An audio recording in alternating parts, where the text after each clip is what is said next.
deal with a potential positive diagnosis, especially in the wake of the fiasco that happened in Dallas around this. Joining me now from the foyer, Eve Adams, the Parliamentary Secretary to the Minister of Health, Rudy Davies, the NDP Health Critic, and Kirsty Duncan, the National Development Critic. Thanks all of you for being here. Appreciate it. Ms. Adams, let me start with you. The Nurses Union says until there's incontrovertible evidence that there's absolutely no risk of transmission of Ebola, even in some airborne capacity, in other words, a sneeze, they want that same full quarantine suit protection for the designated Ebola treatment hospitals that we see workers wearing in the infectious disease labs. Will Health Canada meet that demand?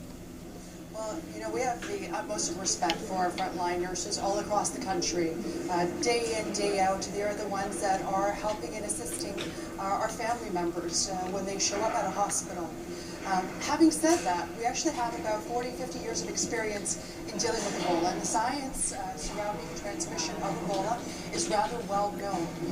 It is important for your viewers to know that there has not been a case of Ebola in Canada. However, we must remain vigilant, and on that front, the Public Health Agency is ready to act. So you've probably seen the footage of the team of scientists that are ready to be dispatched across the country. We have the laboratory expertise in order to provide diagnoses. And we have, obviously, the personal protective equipment here in Canada to assist if there should ever be a case. More importantly, there are no direct flights from any of the affected countries in Africa into Canada. Every international port of entry into Canada is on a heightened level of awareness. Anybody that is coming from any of the possible affected countries and showing any signs or symptoms of illness are being quarantined.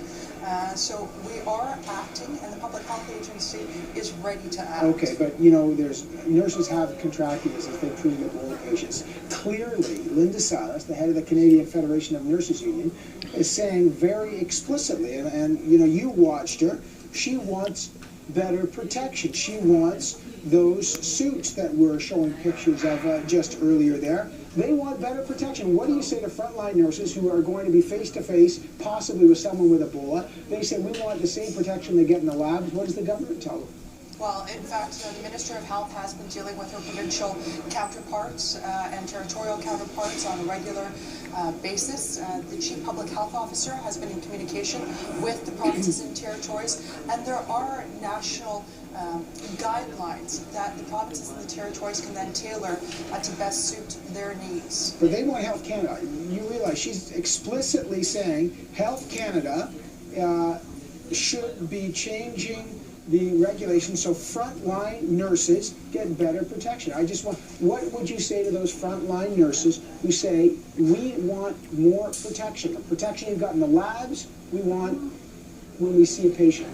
Well, as I mentioned to you, the Public Health Agency is dealing and speaking with and regularly conversing with all the provinces and the territories. There are national guidelines and recommendations, and the provinces are tailoring those. So I know that, for instance, she has particularly recommended the Ontario parameters, and it is to the provinces to set up and establish. These are federal guidelines. To be fair, she's talking about federal guidelines. Yes, so they're federal guidelines and recommendations, and the provinces are welcome to tailor them to best suit their needs. She is particularly fond of the Ontario model, and we are very respectful of the Ontario model.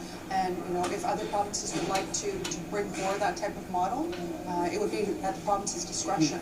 Okay, let me bring Rudy Davies. Your reaction to that?